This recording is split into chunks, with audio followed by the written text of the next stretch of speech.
Nós vamos começar hoje falando para vocês uma aula sobre malformações uterinas, tá? Esse vai ser o modelo da pós-graduação, né? Essa parte teórica vão ser dadas em aulas online, ao vivo e gravadas também, disponibilizadas para vocês no portal do aluno, eventualmente para quem quiser assistir novamente a aula, tirar alguma dúvida. E também eu vou mostrar para vocês um pouco do nosso Pax de ensino, onde vai ser útil para a discussão dos casos clínicos, né, casos indaicos, casos reais, que aí vocês podem interagir também de forma online, e isso também vai ser disponibilizado para o aluno, né, o acesso à senha antes, né, um período antes, para poder ele ter também a oportunidade de ver os casos antes das aulas, tá? Se vocês quiserem mandar pergunta, tá? Podem mandar pergunta, tanto abrirem o áudio ou mandarem perguntas para o chat, que no final eu respondo todas as dúvidas de vocês, tá bom? Para a gente falar um pouco sobre as malformações uterinas, né, ou malformações müllerianas, como querer chamar, a gente tem que primeiro conhecer um pouco da embriologia, né? Claro, uma embriologia básica, só que permite a gente a ter o raciocínio diagnóstico dessas principais malformações. A gente sabe que o útero, as tubas uterinas e os 2 terços proximais da vagina, eles se desenvolvem através dos ductos paramesonéfros, ou chamados também de ductos de Miller, né, que se desenvolvem entre a 6ª e a 11ª semana de gestação, tá? Então, esses ductos, eles se desenvolvem e se fundem, tá? E, posteriormente, há uma reabsorção do septo. Então, se ocorrer alguma alteração, tanto no desenvolvimento, como na fusão, como na reabsorção desses ductos müllerianos, isso aí vai dar diferentes malformações, que é o que a gente vai estudar. Essas malformações acometem até 5% da população, então, assim, não é uma coisa rara, né? É relativamente frequente, às vezes é achados de exame, e muitas vezes, né, na grande maioria das vezes, o achado ele é ultrassonográfico como primeiro exame, então daí a importância de vocês que fazem ultrassom transvaginal, fazem ultrassom na rotina, vocês terem ciência e conhecerem essas malformações, porque geralmente o primeiro diagnóstico e onde é dado, encontrado, é no exame de ultrassom. As pacientes que têm sintomas, são sintomas variáveis, desde uma amenorreia primária, né, dependendo da malformação, até queixas de infertilidade, complicações obstétricas de aborto repetido, né, repetitivo, e endometriose também com forte relação com essas malformações. Sempre procurar anomalias renais nesses pacientes, que a gente sabe que uma grande porcentagem deles tem anomalias renais, e a mais comum é a agenesia, tá, unilateral, e também as anomalias cardíacas e vertebrais. Por exemplo, um exemplo, mulheres que têm história de aborto repetido, né, cerca de 3% dessas mulheres, elas têm algum tipo de malformação uterina. E a malformação que determina o maior risco de aborto é o útero septado. Mas a gestação pode ocorrer numa mulher que tem uma malformação uterina. Por exemplo, esse caso é um caso real, que a gente viu na residência, uma paciente com útero bicorno, ou seja, que no ultrassom a gente vê um corno normal esquerdo, um corno normal direito, e dentro do corno direito uma gestação tópica, viável, né, um embrião aí já em desenvolvimento, com batimento, né, e assim, 11 semanas de gestação. Então, assim, é uma gestação viável num útero bicorno. Quais são as armas diagnósticas, né? Primeiro, a histossapilografia. A histossapilografia ela tem um valor limitado nessas alterações, nessas malformações, mas ela é um exame muito útil, e frequentemente a gente se depara as malformações uterinas, que é um exame muito útil nas pacientes com queixa de infertilidade, né? O principal objetivo da histossapilografia é você ver perviedade tubária, né? Não é estudar malformações uterinas, mas de vez em quando a gente, como tem essa associação de infertilidade e malformação uterina, a gente precisa conhecer como essas malformações vão aparecer num exame de histossapilografia, por exemplo, né? E aí os 2 outros métodos bem importantes, o ultrassom, que eu já falei, principalmente por ser um exame inicial, um exame de detecção, né? E a ressonância, hoje em dia, com as sequências volumétricas, onde você consegue um eixo coronal verdadeiro do útero, então você consegue ter uma avaliação de qual tipo de malformação essa paciente vem a ter. O mais importante, e aí eu vou mostrar alguns casos para vocês, a dica, e eu vou repetir isso muitas vezes, é avaliar o contorno externo do útero, tá, pessoal? Seja por ultrassom, e o modo 3D, ele ajuda muito essa avaliação, ou na ressonância magnética. Quais são as vantagens, né, da histossonografia? É um baixo custo, né, ela avalia, né, é útil, né, essa avaliação de infertilidade, também pode avaliar as falhas de enchimento na cavidade uterina, a perviedade tubária, alguns pontos negativos. É um método que traz cólicas, né, na paciente muitas vezes, e uso de radiação e contraste iodado. A ultrassonografia, um exame acessível, né, um custo mais baixo, não tem contraste, é uma boa coisa, não tem radiação.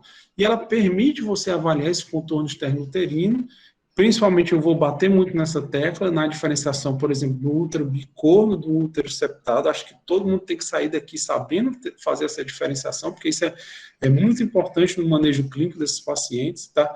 E se fosse para escolher uma fase para fazer o exame numa paciente que tenha a pesquisa de uma malformação uterina, seria a segunda fase do ciclo, a fase secretora, porque eu vou ter o meu endométrio espessado, né? Eu vou ter um endométrio espessado. Isso me ajuda muito a ver, por exemplo, um útero arqueado, um útero bicorno, um útero septado. E esse endométrio espessado, ele me ajuda muito no exame. Então, assim, de preferência, fazer na segunda fase do ciclo menstrual.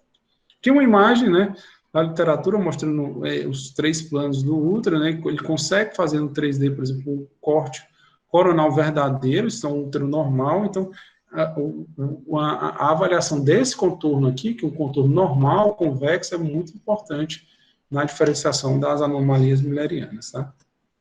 A ressonância também é um excelente método, permite essa avaliação multiplanar do contorno uterino. Um problema é o custo, né, um custo mais alto, e pacientes claustrofóbicas que não conseguem fazer o exame. Normalmente a gente faz o exame só com Buscopan, para evitar a peristalse, e com gel vaginal nas pacientes que não são virgens, tá?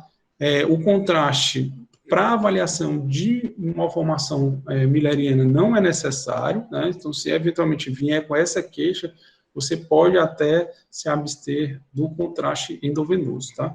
A gente faz as sequências habituais, e essa sequência é um coronal 3D, tá? Que aí um volumétrico que eu vou mostrar para vocês, é um T2, né? Sequência ponderada T2 isotrópica, volumétrico, que você consegue angular ela e trabalhar ela do eixo que você quiser. Às vezes você pega um útero um pouco dobrado, angulado, antivertido, então você consegue manipular o plano e conseguir um coronal.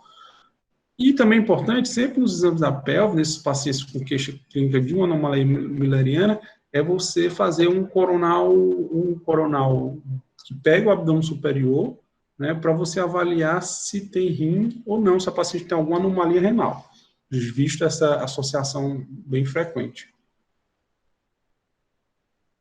Então, uma imagem de ressonância magnética mostrando as três plantas, sagital, né, um T2 com saturação volumétrica, aqui um coronal e um T2, tá? Aqui você consegue angular, tá, no eixo, e você consegue também esse corte coronal verdadeiro do útero, igualmente à ultrassonografia 3D. Tá? Isso aqui é muito importante. Vocês vão ver que eu vou repetir isso mais na frente, vocês vão entender o porquê.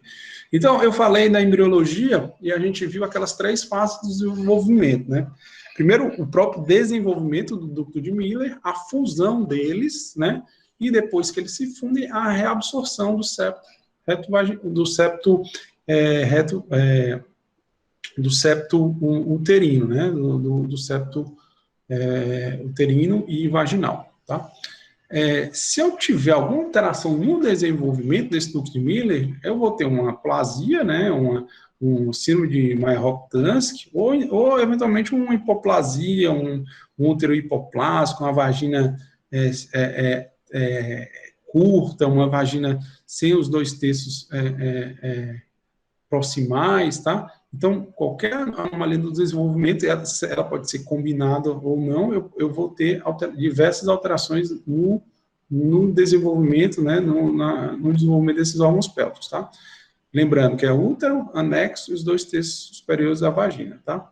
Se eu tiver alguma alteração de fusão, ou seja, eles se desenvolveram os ductos de Miller, mas quando foram se fundir, eu vou mostrar uma foto para vocês mais na frente, houve uma alteração. Então, se não tiver tido nenhuma fusão, ele vai dar origem a um útero de Delphi. Se eu tiver tido uma fusão parcial, eu vou ter o útero bicorno. E se a fusão ocorreu normal, só que a reabsorção do septo não ocorreu, eu vou ter o útero septado ou o útero arqueado, que eu vou mostrar uns exemplos para vocês. Essa tabela aqui, isso aqui vocês têm muito em artigo, desse artigo que eu vou mostrar depois no final para vocês, ela resume de uma forma didática assim, as várias malformações millerianas que podem ocorrer, né? E é importante vocês saberem isso, tentar classificar em uma dessas, né? Às vezes é difícil você conseguir encaixar, então você vai descrever qual é a malformação, mas esse quadro é um quadro que vocês podem ajudar a se basear. Ou seja, quando você tem uma hipoplasia, uma genesia, você pode ter um misto, né? Você pode ter por exemplo, uma hipoplasia da vagina só, do colo uterino, da região fúndica, das próprias tubas, tá? Combinado. Quando você tem um desenvolvimento só de um ducto de Miller, por exemplo, você se desenvolveu um ducto de Miller e o outro não se desenvolveu de forma incorreta, né? Teve uma interrupção do desenvolvimento, você vai ter o útero unicorno, tá? E você tem 4 tipos de útero unicornos. Eu vou mostrar para vocês mais na frente, mas só porque aqui está muito esquemático. Você tem o próprio útero unicorno isolado, onde você não tem nenhum corno rudimentar. Aqui eu tenho um corno rudimentar, mas sem cavidade endometrial, e aqui eu tenho um corno rudimentar com cavidade endometrial. Esse corno rudimentar, ele pode ser não comunicante, que a gente vê isso aqui, e pode ser comunicante. Qual o principal problema aqui? É esse aqui, o não comunicante. Porque esse endométrio vai ser funcional, o paciente vai ter sangramento durante o período menstrual, só que não vai ter drenagem, né, para a vagina, para o colo, para a vagina, porque não é comunicante. Ou seja, ele vai ter uma distensão disso aqui, tá? Muitas vezes um hematométrio vai dar dor, às vezes vai dar refluxo com hematossalpinge, com endometriose. Então, isso aqui é muito importante vocês detectarem. Isso aqui vocês conseguem detectar no ultrassom, na ressonância, e o tratamento é você retirar esse corno uterino rudimentar com endométrio, né? Trazendo uma melhora, né? Uma cura clínica para o paciente. Aqui nessa outra coluna, a gente vê as anomalias de fusão, tá? Que é o útero de Delphi, onde não houve a fusão, tá? Houve o desenvolvimento dos ductos de Miller, mas não houve a fusão correta. Ou seja, você vai ter um septo vaginal, 2 úteros, tá? E vai ter um útero bicorno, corno esquerdo, corno direito, e uma fenda aqui, né? Nesses cornos. Depois eu vou falar por que é importante essa fenda, tá? O útero bicorno houve uma fusão parcial, ou seja, você muitas vezes vai ter um colo e 2 cornos, tá? Ou, eventualmente, você pode até ter, por exemplo, na verdade, aqui é um corno um colo e 2 cornos. E esse aqui você pode ter até um útero bicorno com 2 colos, bicorno, bicólide, né? Dependendo do grau como foi interrompida essa fusão. Agora, os ductos de Miller, eles se fundiram, tá? Só que eles se fundiram, note que você não vê mais essa fenda aqui, ou seja, o meu contorno é convexo, só que não houve reabsorção do septo. Então, eu continuo com o septo aqui, tá? Um septo uterino. Então, isso aqui é um útero septado, um septo completo. E aqui é um septo parcial. Se esse meu septo é quase totalmente reabsorvido, só que ainda fica uma indentação aqui no miométrio, eu vou ter o útero arqueado. Tá? E um outro tipo de malformação, isso aí é pouco comum hoje em dia, que esse útero em T, essa cavidade endometrial em T, que é a malformação relacionada ao dióxido bestrol. Tá? É muita informação, mas isso aqui tudo a gente vai revisar agora no decorrer da aula. Falando um pouco da genesia e hipoplasia, né? Que eu falei, os ductos milerianos desenvolvem tanto o útero, né? Incluindo o colo uterino, e os 2 terços proximais da vagina, os anexos também, as tubas, né? Se eu tenho uma agenesia disso, né? Se os ductos milerianos não se desenvolvem, eu vou ter a síndrome de Mayer-Rokitansky, tá? Normalmente, esses pacientes vêm com queixa de amenorreia primária e têm os ovários normais, tá? Algumas vezes eu vou ver só uma agenesia da vagina. E aí, esses pacientes, geralmente, vêm com a queixa de muita dor abdominal por conta do hematometro. Esse sangue na cavidade endometrial não consegue drenar e aí começa a distender a cavidade miometrial e faz um hematometro. Isso é importante você avaliar se uma agenesia isolada da vagina, até medir a extensão do plano sagital, né, de quanto é o gap, né, de quanto é aquela interrupção, porque você pode eventualmente fazer um plástico, uma neovagina e ocorrer a drenagem de forma correta desse conteúdo endometrial, tá? Quando você pega um útero hipoplástico, ele vai estar reduzido de volume, né, claro, com essa perda na anatomia zonal, zona juncional, né, e um baixo sinal em T2, né. Aqui uns exemplos da literatura mostrando um síndrome de Mayer-Rokitansky, onde a gente vê aqui um corte sagital, a bexiga, o reto, e a ausência do útero, a gente só vê aqui a vagina em fundo cego, né, a vagina colabada, e os ovários da paciente normais, tá? Então, assim, caracterizando uma síndrome de Mayer-Rokitansky. Outro caso mostrando um útero hipoplásico, né, um útero bem reduzido de volume, parece um útero infantil, perda na anatomia zonal, um baixo sinal em T2, uma hipoplasia uterina. Voltando para falar do útero unicorno, né, é a falha completa, ou quase completa, de um desses ductos de Miller, tá, e 35% vem associado a um corno rudimentar, e aí é o problema que a gente tem que ver se esse corno é comunicante ou não comunicante. A anomalia renal geralmente é do mesmo lado do corno rudimentar, tá certo, pessoal? Na salpingografia, muitas vezes, você pode ter uma redução do fórnix vaginal, né, contralateral, do lado do útero rudimentar. Se não tem colo e se não é comunicante, você não consegue a contrastação desse colo, desse útero, desse corno rudimentar. Eu falei para vocês essas 4 classificações: o útero unicorno sem o corno rudimentar, útero unicorno com corno rudimentar sem endométrio, desculpa, e o útero unicorno com corno rudimentar com endométrio, tá? Esse endométrio, esse corno pode ser comunicante ou não comunicante. Esse paciente não comunicante é o paciente que vem a ter dor pélvica, né, podendo ter, eventualmente, associação com endometriose, por conta dessa dificuldade de drenagem do sangue na cavidade endometrial, às vezes tem até refluxo. Aqui mostrando a foto do histerosalpingografia, onde a gente só vê um útero unicorno, aqui também um ultrassom 3D, você vê claramente o útero unicorno, e isso se reproduz da mesma forma no exame de ressonância magnética. Esse outro caso, que a gente vai ver até depois, eu vou mostrar para vocês.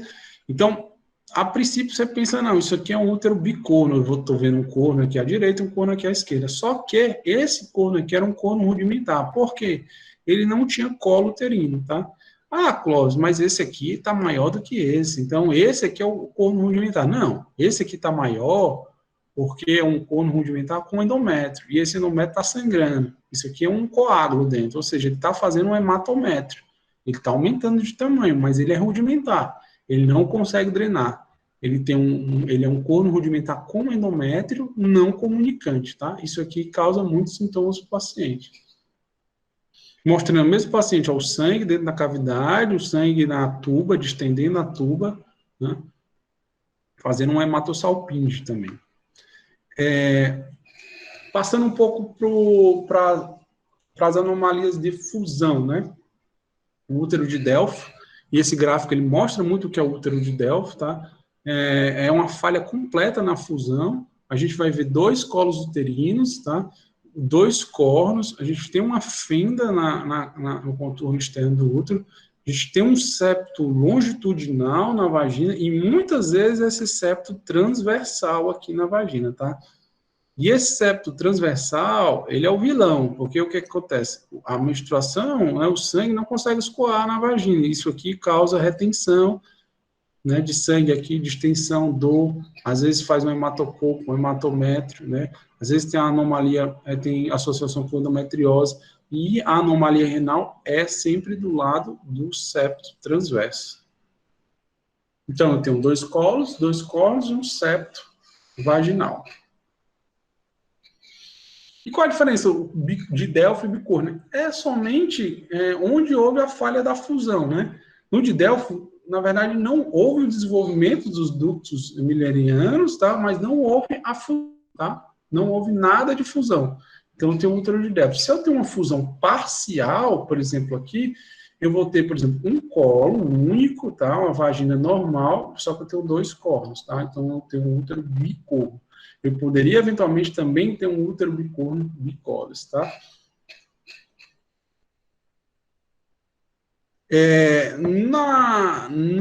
Na estossopingografia, às vezes, esse septo transverso, ele pode impedir a contrastação de um dos cornos, então isso aí pode levar a um pitfall, você achar até que é um útero unicórnio, não é, um de Delphi. A diferenciação de útero de Delphi para útero bicorno bicolis não tem muita implicação clínica, mas você usa, por exemplo, o septo vaginal como uma diferenciação, né? O septo tanto longitudinal como o transverso, que mostrando uma imagem de histerosalpingo, onde felizmente conseguiu se canalizar, né, os dois colos uterinos, então você vê aqui claramente um útero, os dois colos, um útero de Delphi. Aqui é um exame que a gente viu lá no INRAD, e eu vi com a Renata, a gente conseguiu, felizmente, fazer uma correlação bem legal do ultrassom com a ressonância, fazendo os cortes. Então, aqui é uma imagem coronal T2, tá? A gente vê aqui a vagina distendida com gel, e aqui claramente a gente vê que a paciente tem um corno direito, um corno esquerdo, tá? Isso também no ultrassom transvaginal é fácil de você ver os dois cornos uterinos. Você descendo um pouco a imagem, você vê os dois colos, os dois orifícios, tá? E também essa imagem se repete no ultrassom, você vê também os dois colos uterinos, tá?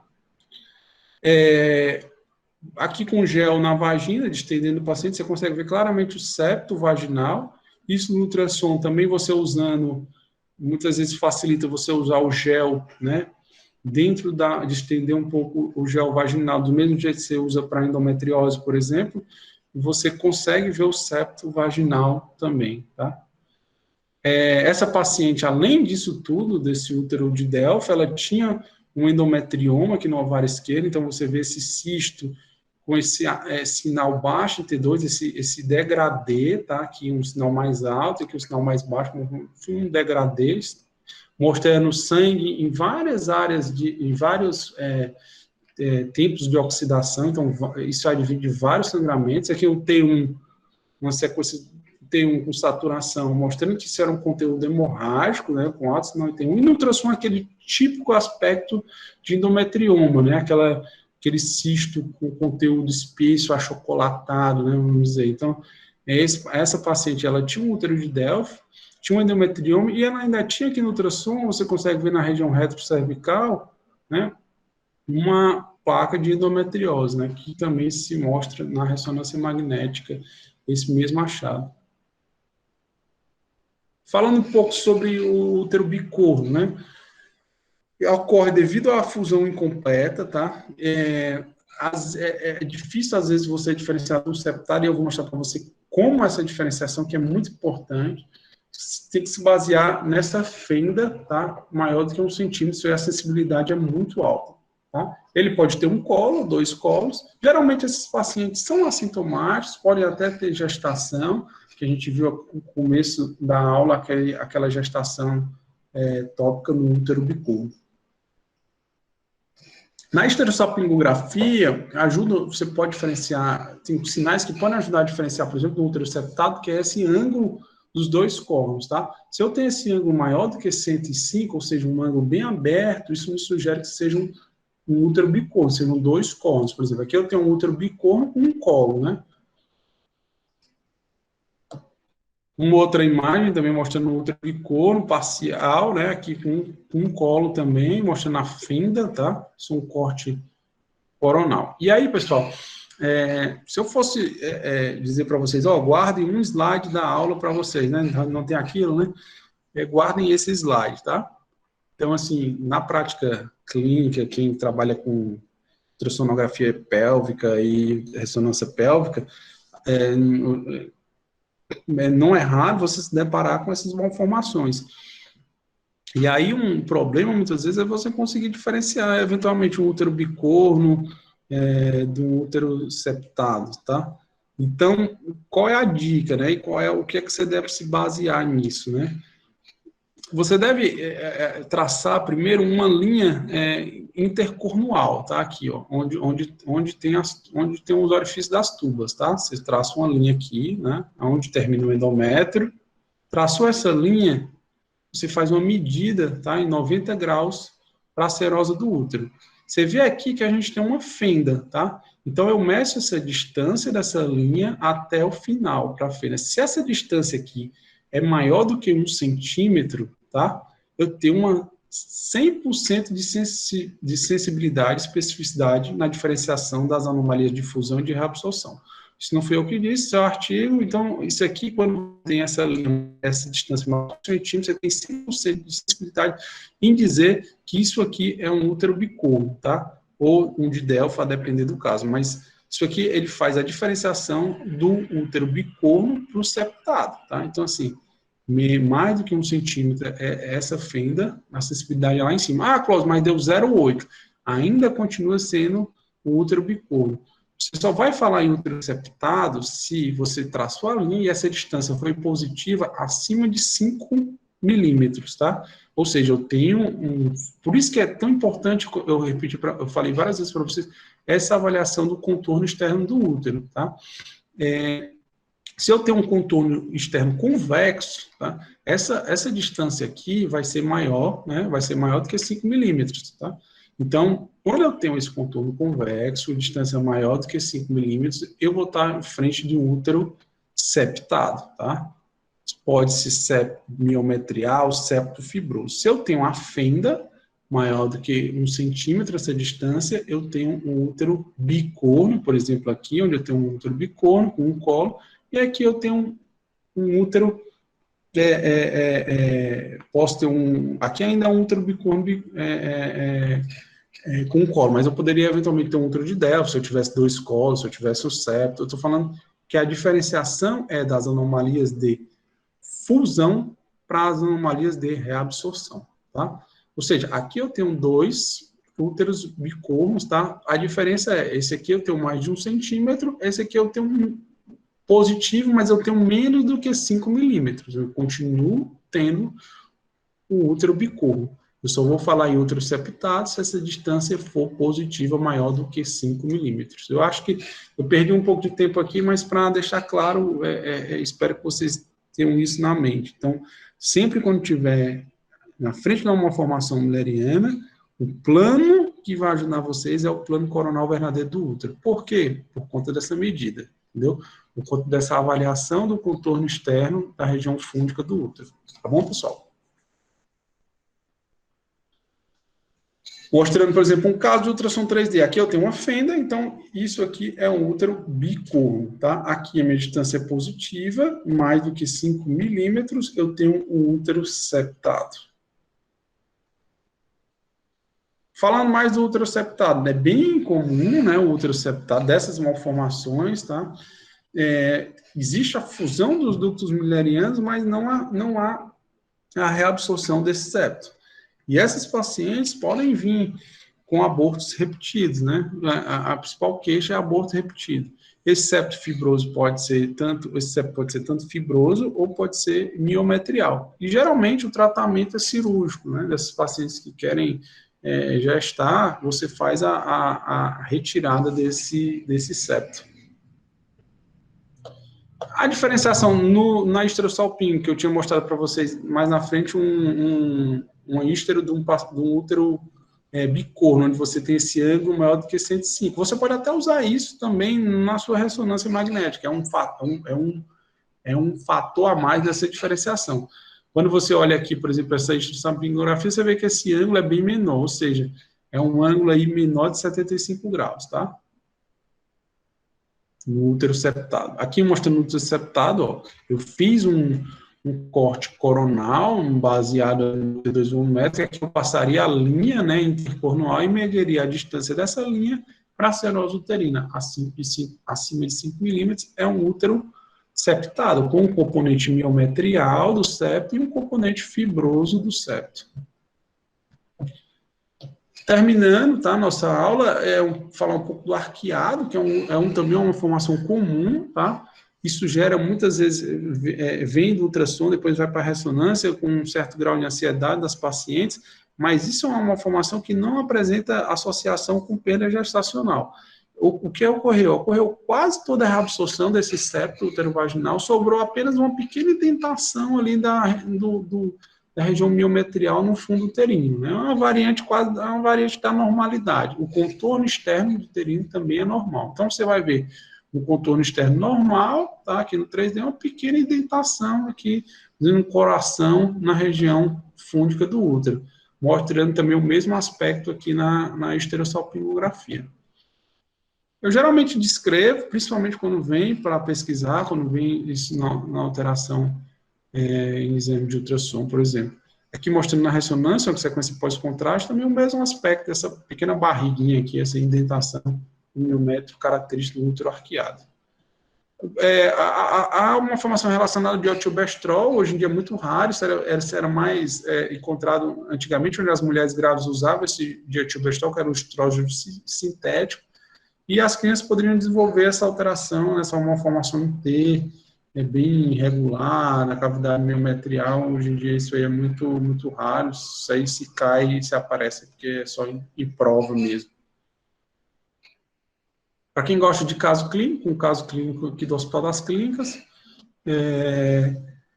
isso é uma paciente, tinha uma agenesia do rim direito, tá? Um útero bicorno com 2 colos, um útero de Delfo, aqui a gente vê o septo vaginal, tá? Aqui a vagina mais colabada do lado direito, ela era um pouco menos desenvolvida, a vagina no lado esquerdo, mostrando aqui também as 2 vaginas, 2 colos, um útero de Delfo com agenesia renal à direita, e ela tinha também um remanescente do ducto de mesonefro, que a gente chama o cisto de Garner, né, que é aqui na parede anterolateral direita da vagina, um cisto com conteúdo hemorrágico, um remanescente dos ductos mesonéfricos, que origem também o sistema urinário. Isso aqui era uma síndrome que, não sei se vocês vão encontrar isso, também em prova, que é a síndrome de Werner-Wanderlich, né? Então, quando você tiver esses achados, né, você pode encaixar aí nessa síndrome. E aí, para a gente concluir, né, eu queria que vocês olhassem essas 3 figuras aqui e fizessem um raciocínio de quais dessas 3, qual é uma formação encontrada nessas 3 imagens aí. Vou dar 15 segundos.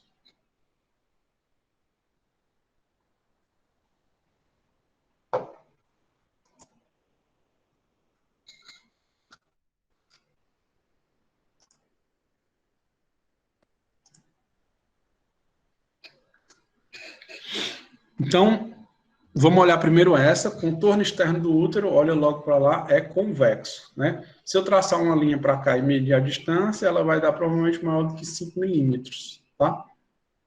Então, eu estou frente de um útero septado. Olhei essa figura, tem um colo, tem uma fenda, tá? Onde um corno esquerdo, um corno direito, que se comunicam e drenam para um colo. Isso aqui é um útero bicorno, tá, pessoal? E por último, aí tá fácil, né? Mas tem uma fenda também, ou seja, aqui são anomalias de fusão e aqui é a anomalia de reabsorção. Essa anomalia não houve fusão, né? Nada, houve não houve nada de fusão, né? Aqui pelo menos houve uma fusão parcial, então aqui eu tenho uma fenda uterina, 2 cornos, tenho 2 úteros, tenho um septo longitudinal, um septo transverso, e aí eu vou estar de frente do útero de Delphi. As malformações uterinas tem que ter em mente, tem essa relação com infertilidade endopélvica crônica, isso aí pode vir ser a primeira queixa da paciente. É importante vocês conhecerem, para vocês classificarem e descreverem corretamente os achados, né? Visto que muda, né? Desde um tratamento expectante a um tratamento cirúrgico dessas pacientes.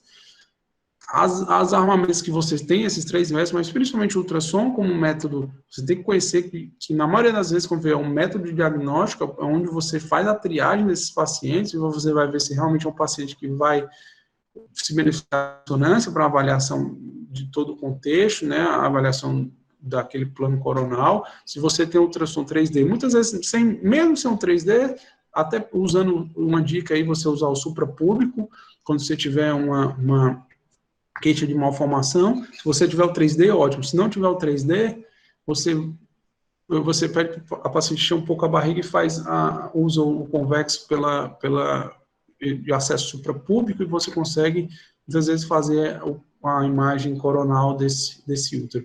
E sempre, pessoal, o exame de ultrassom, viu uma malformação, vai lá na loja renal e olha, para ver se tem alguma agenesia, alguma malformação renal por conta dessa associação bastante frequente, tá?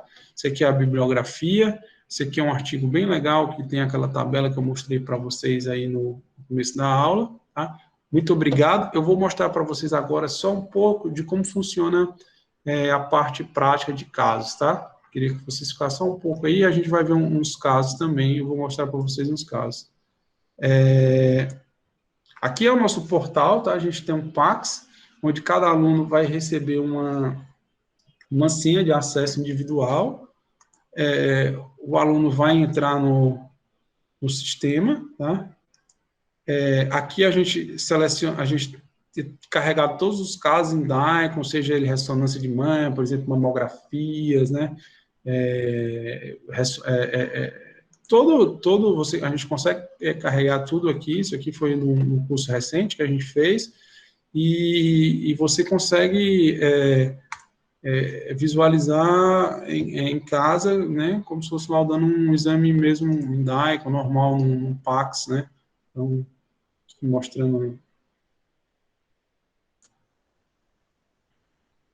um caso, né, que você consegue navegar, Zoom, MPR, consegue fazer tudo. Então, assim, o aluno vai ter acesso a isso até antes do curso para poder avaliar as imagens, né? Esse aqui era, por exemplo, um leiomioma do esôfago, tá? Isso aqui não tem muito a ver com a nossa aula, mas só para mostrar para vocês a logística, né? Esses exames são todos na nuvem, tem um tempo de carregamento, mas flui realmente de uma forma satisfatória, tá?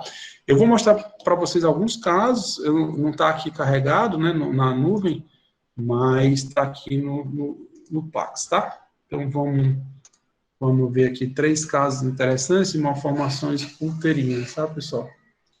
Alguém quer fazer alguma pergunta, alguma dúvida da aula? Pode ficar à vontade, pessoal.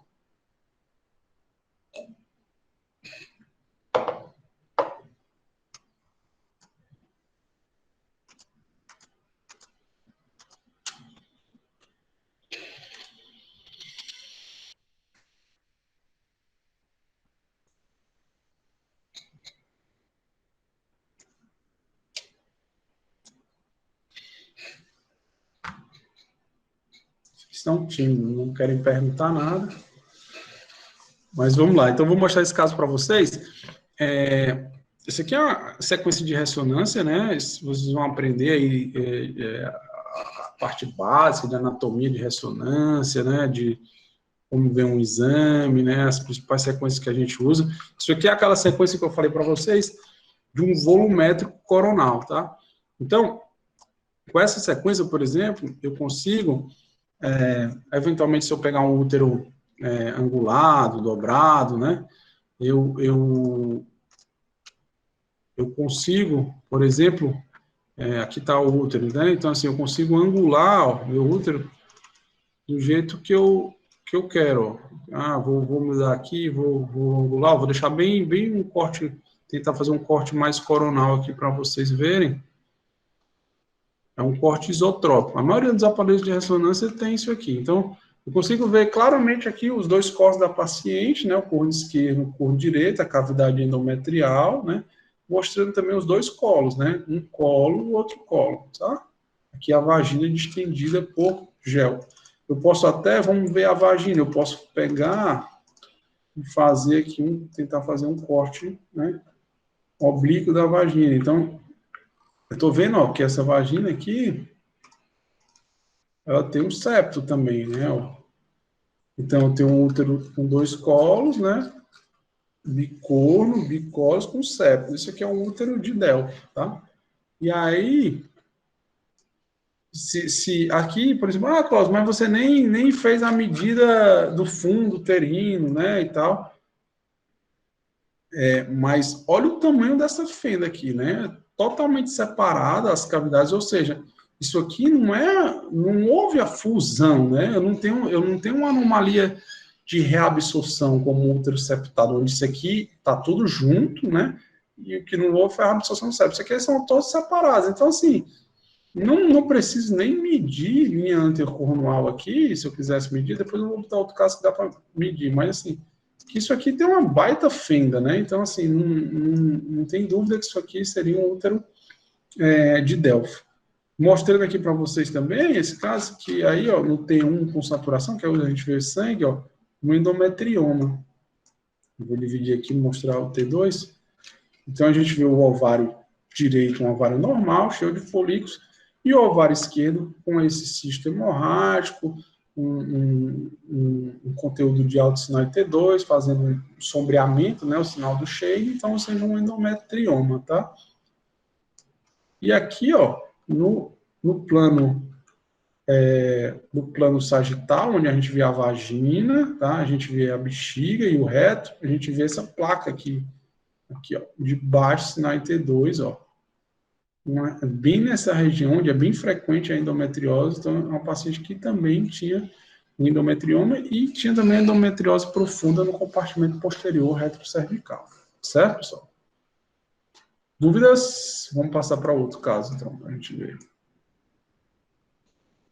Quem quiser fazer alguma pergunta, pessoal, pode perguntar, não tenha vergonha, pode perguntar pelo microfone, pode botar aí no chat.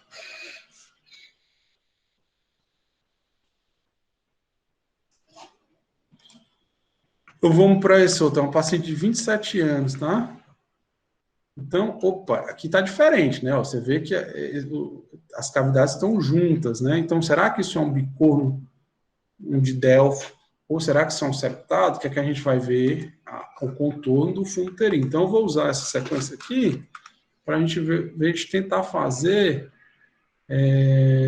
uma imagem coronal verdadeira, tá? Então, eu vou angular aqui, ó, vou angulo aqui, ó, eu vejo que é um útero meu antiverso fletido, então às vezes é difícil você traçar esse coronal, ó, mas aqui a gente já consegue isso, né? Ó. Vou ver se eu consigo melhorar mais um pouco.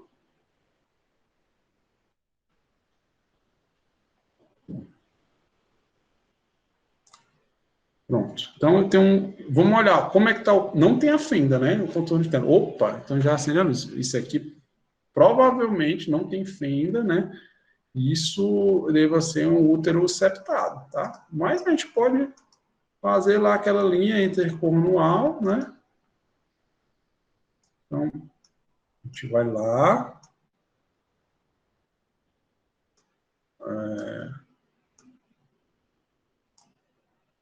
Vamos traçar aqui para a gente ver. Opa, aí passou, foi muito dos 5 milímetros, já está 12 milímetros. Ou seja, eu tenho um útero septado, tá? Houve a fusão, mas não houve a reabsorção. Esse septo tem componente biometrial e tem esse componente aqui fibroso, né? Que vai até a região do colo uterino e desce até aqui pela vagina, né? Eu acho que isso aqui acho que é uma vagina colabada, né? Ele desce um septo completo, tá? Não houve nada de reabsorção. Então, Você vê que eu nem usei sequência com contraste. Então, isso aqui eu tenho um útero septado, aqui um cisto folicular normal, né, no ovário direito, e aqui o ovário esquerdo, tá, pessoal? Vamos ver o último caso. Se tiver alguma pergunta, pessoal.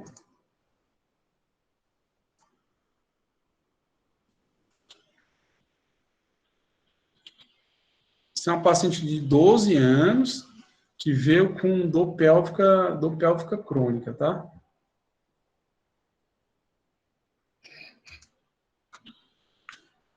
Vocês estão achando esse caso semelhante, né? Eu acho assim, eu acho que eu já vi um negócio parecido com esse. É aquele caso que eu mostrei na aula de vocês, né?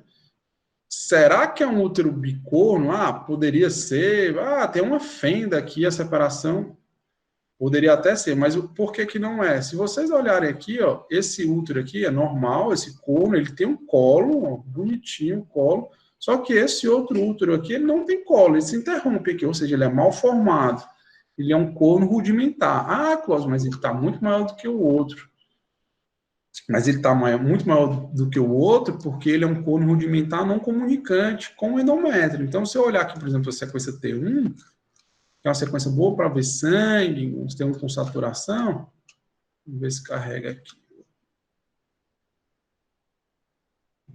Tem uma aqui sem saturação, só para vocês verem.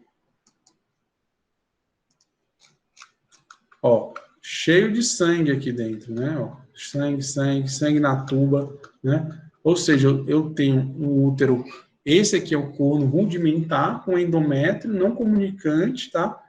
Fazendo um hematométrio aqui. Isso está dando a dor na paciente. Além da distensão do útero, a distensão da tuba, né? Com bastante sangue.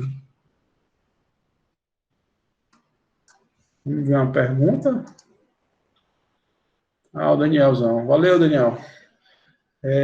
Boa noite. Como diferenciar o útero de Delphi, útero bicólise bicorno? Ah, Rafa, tudo bom? Isso é uma questão que a gente quebra muita cabeça nisso, né? Eu até mostrei na aula, mas primeiro, assim, não se angustie porque clinicamente não tem nenhuma relevância, tá?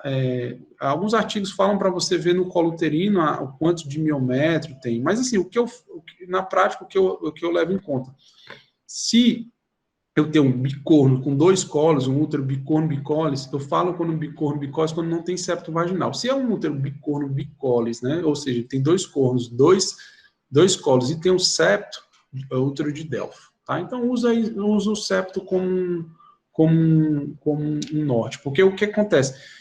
No útero de Delphi, né, não houve a fusão, desenvolveu e não houve a fusão, ou seja, eu vou ter a vagina também vai ter o septo, entendeu? No bicorno bicólis, há um certo grau de fusão, tá? Então, é esperado que a vagina você não tenha um septo, né? E você vai ter só dois colos e dois cornos. Eu acho que Rafa era mais ou menos isso, né, Rafa?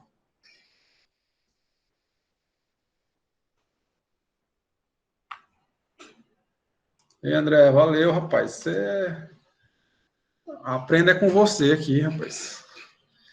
Pessoal, queria agradecer a todos a presença aí. Essa hora, espero que tenham gostado, tá?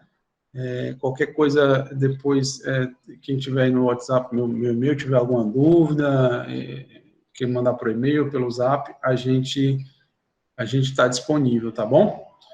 Obrigado aí, bom final de dia aí para vocês, boa noite. Um abraço.